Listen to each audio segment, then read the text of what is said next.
Hi everyone, thanks for tuning in again. This is Mrs. Kirk for our 10th lesson in our statistics unit. And today I'm going to teach you how to calculate the exponential regression. For notes today, I'm going to ask you that you have your graphing calculators handy, as well as some highlighters.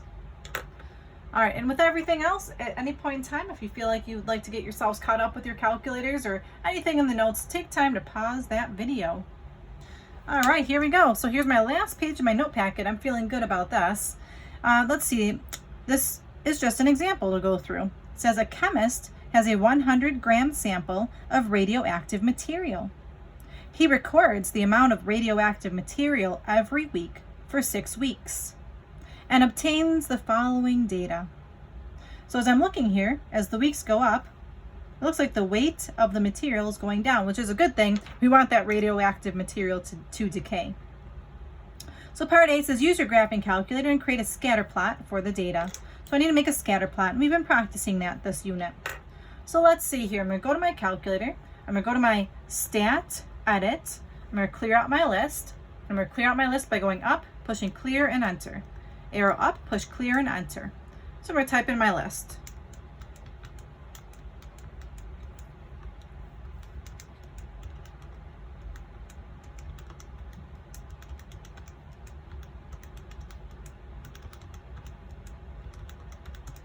Okay, so I've got my information typed in, and again, if you're not caught up, please pause the video so that you can get yourself caught up.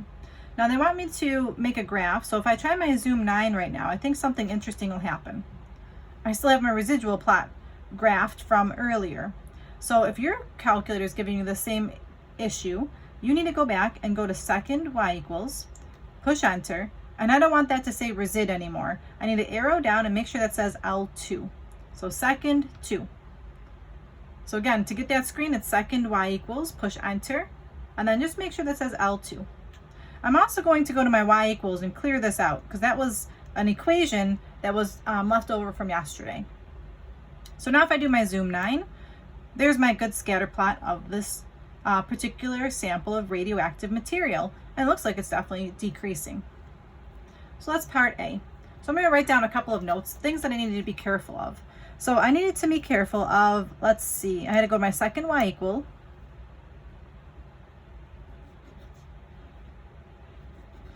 And I pushed enter. And I was just making sure that my y list said L2 and not residual. So that was one thing I needed to take care of. I also had to do y equals and cleared my equations. And then I could use my Zoom 9 to take a look at the scatter plot.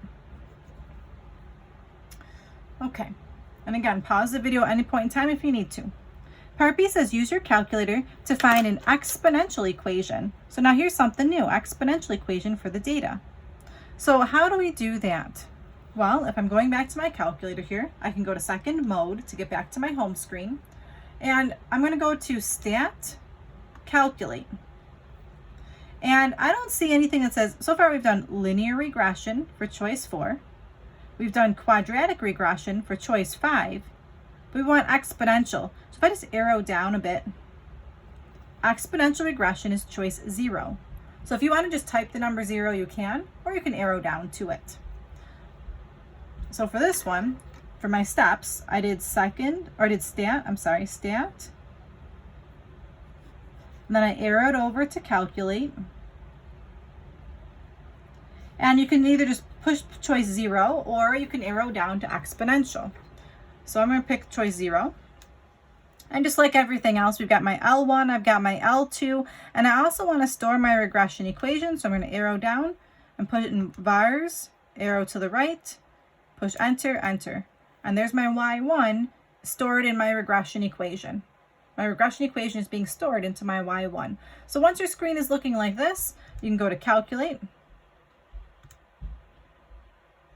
And this information pops up. And again, if you've got an older model of your calculator, you want your screen to say exponential regression L1, comma L2, comma Y1. Okay, so I'm going to copy this down, and I'm also going to copy down my R squared. You only use R if it's a linear regression. Okay, so the format for this, it says a times b raised to the x power. So when I'm writing it, I'm going to write y equals this big decimal times this big decimal raised to the x. So it's kind of cool. Your calculator tells you how to write it up here. Okay, I'm also going to write down r squared. So I'm going to take a minute and do that. Y equals 100.3262,508 times 0.876,865,1017, close my parentheses, to the x power. So that's the equation. And I'm also going to write down my r squared value. It is 0.99797,66801. So the question says, how do you know, it's supposed to say, how do you know if the equation, or how do you know the equation is a good fit? Yeah. How do I know the equation is a good fit? Well, what do we think? If I look at 0.997, I can say the equation is a good fit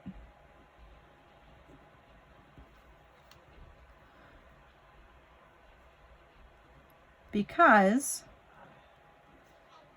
r squared is close to 1. Just so as a recap, r is also referred to as the correlation coefficient. That's a vocab word. Correlation coefficient. On the final exam, they always like to throw in the phrase rather than just the symbol. So it is important that you know that's correlation coefficient.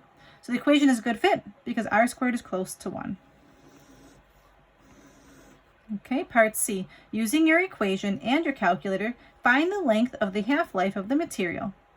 The half-life is the time required for exactly half of the material to decay. Okay, so let's see. We want half of the material to be remaining. Well, how much material did I start with? I started with 100 grams. What's half of 100? You got it, 50. So essentially what this question is asking me to do, I'm going to write this in words, they're asking you to find when 50 grams remains. So how can I do that using my calculator? Because it does say to use my calculator. Well, if I look at my screen, let me go back to my Zoom 9. Zoom 9. There's my points plotted, and there's my regression equation, and it looks pretty darn good. It goes through most of those points.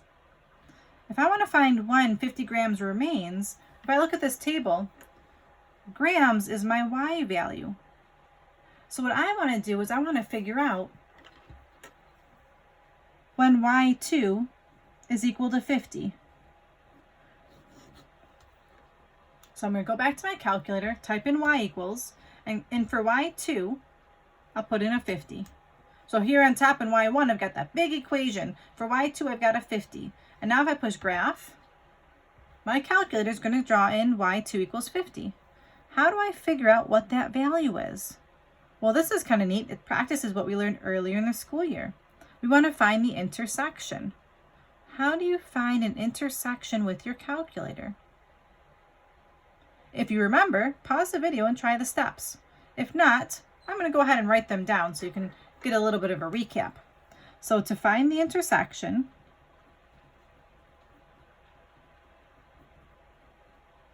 the steps are to push second, trace, and then you want the one that actually says intersection. So let's take a look. Second, trace, and we're picking choice 5, it says intersect. So now I see my cursor here. I'm going to use my arrow keys, use these arrow keys, just to move my cursor, or hold down the arrow key. So I move my cursor to roughly where I think the intersection is. The question said, the calculator is telling me what's the first curve. So I'll push enter. Then it says second curve. I'll push enter again. And guess. Push enter one more time. The bottom here tells me my intersection for my x value. And my y value is 50, and that makes sense because I wanted to know when the half-life was how long it would take for the half to remain. So I'm going to write down my calculator steps and I'll write my final answer. So I did second trace 5, and I picked 5 because it says intersect. And then I move the cursor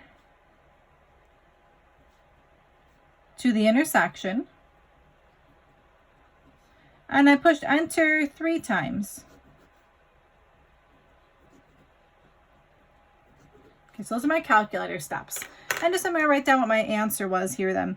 X was equal to, let's see, 5.2997958. So I would say that's roughly 5.3 weeks.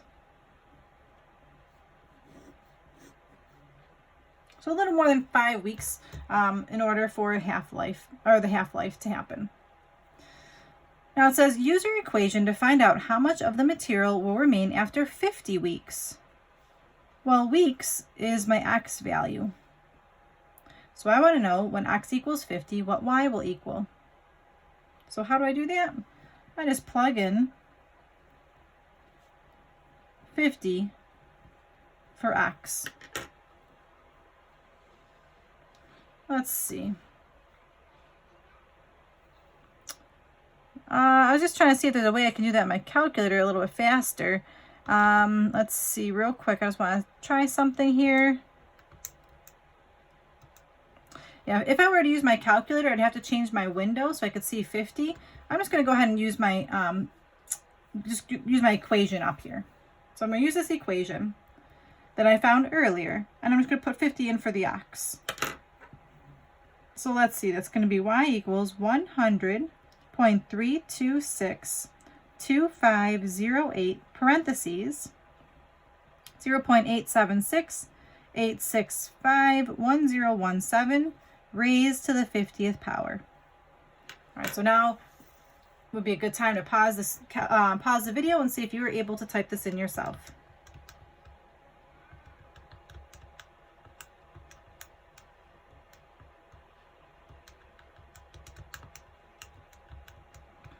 Okay, my output, it was 0.1406 and a big long decimal. Again, I went through that pretty quickly, so if you need to pause the video and double check that you're able to get that, please do so.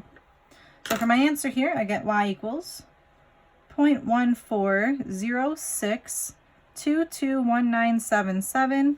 So I'll say it's about 0.14 grams.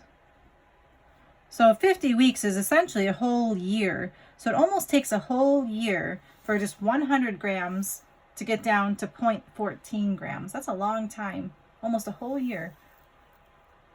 All right, the last thing I want to do on our notes here is just to summarize some of the information that we have learned with our graphing calculators this unit. There's a lot of calculator steps, but I want to summarize a few things. So here's a quick summary of your calculator steps that you should be familiar with.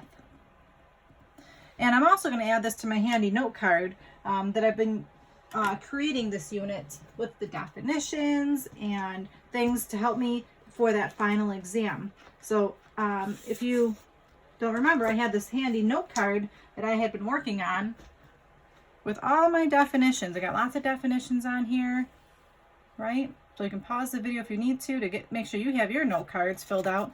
I have the back just about filled out as well. So you've got the bell curve drawn. I've got my calculator steps here.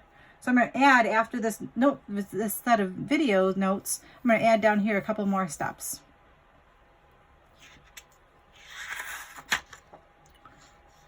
Okay, so a summary of the calculator steps that we should know at this point. If you go to Stat and arrow over to Calculate, there's a whole bunch of information there. You want to pick choice 1 if you're looking for one variable statistics.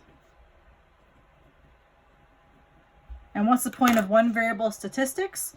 Well, this gives us a lot of information. It gives me the average. Remember that X bar stands for the mean / average. We need this symbol, the sigma symbol, that stands for the standard deviation.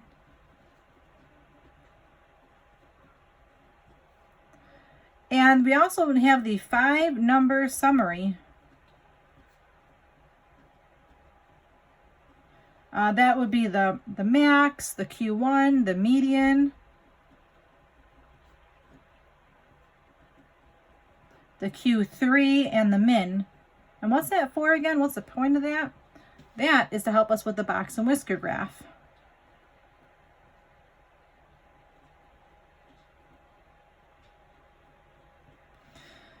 So the one variable statistics gives us the average, the standard deviation, and all the information we need for a box and whisker graph.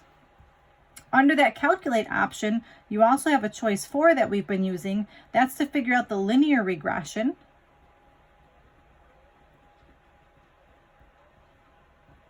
You could pick choice 5. We've practiced that for quadratic regression.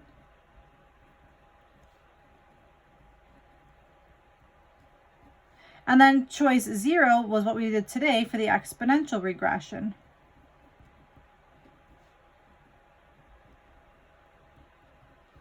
And then with all of these, with a linear regression, you want r. Quadratic, you're going to use r squared. And exponential is also r squared.